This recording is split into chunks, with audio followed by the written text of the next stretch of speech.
right, video part something of Genesis 41. We just see that last time that Pharaoh realizes that Joseph is the obvious, discreet and wise man to be chosen for duty to help Egypt through this crucial time that's coming. We got the 7 good years coming. We got 7 bad years coming. And Pharaoh realizes with the way God's worked, we don't know what Pharaoh's relationship was to God, but he understood that Joseph's God was one to be trusted and one to be feared and one to be respected with what he said. So, and we pick up in verse 40, and this is what Pharaoh says: "Thou shalt be over my house, and according unto thy word shall all my people be ruled. Only in the throne will I be greater than thou." And what I find interesting here is just think about Joseph's life. We see that his father favored him, and that got him into some issues with his brothers, and ultimately got him put into that pit, because brothers just couldn't stand it. We see that when he was in Potiphar's house, he was basically, second in command over everything, just under Potiphar. Then we see that once he went to jail for falsely, Pharaoh's wife, said that Joseph attacked him. And Potiphar's like, well, we could kill him, but we'll probably just put him in jail here. But we see even in the prison that Joseph was second in command. So we see God's purpose kind of being developed for Joseph. And yes, it was excruciating. Yes, it was annoying and painful. The battles, the hardships, we can't deny that. But we also see how God worked it out for good. We see how he's doing. We haven't seen it all yet, but we have seen how God's worked it out for good. So,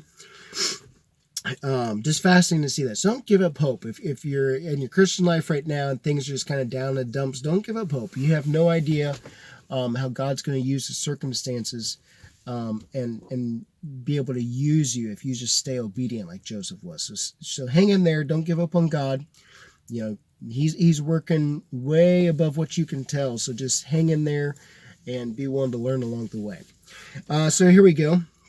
Pharaoh took off his ring from his hand and put it upon Joseph's hand, and arrayed him in vestures of fine linen, and put a gold chain about his neck. Now remember, we had that parallel of Jesus and Joseph having peculiar or special clothing.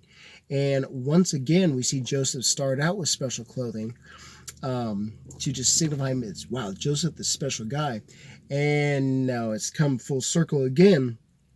And he is specially clothed, so everybody knows who he is. And he, speaking of Pharaoh, made him to ride in the second chariot which he had. And they cried before him, bow the knee, and he made him ruler over all the land of Egypt. And Pharaoh said unto Joseph, I am Pharaoh, and without thee shall no man lift up his hand or foot in all the land of Egypt. And Pharaoh called Joseph's name, here we go, Zaphnath-Paaneah. If I'm correct, that name is 16 letters long, thereabouts, 16 letters long.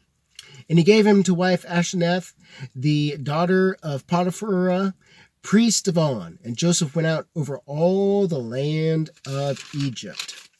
Fascinating. Really, really fascinating. We got a paragraph mark, so we're going to stop there. And because next chapter kind of changes gears a little bit. But this portion right here, we see, Joseph goes from the guttermost to the uttermost in just one chapter. Those 2 years we can look back on and say, oh yeah, those 2 years, man, it was worth waiting for that. While Joseph was in prison for 2 years, it was terrible. He felt terrible. He didn't know what was going on. Well, God, what are you doing? What's happening? What's my purpose? How, why? Why me?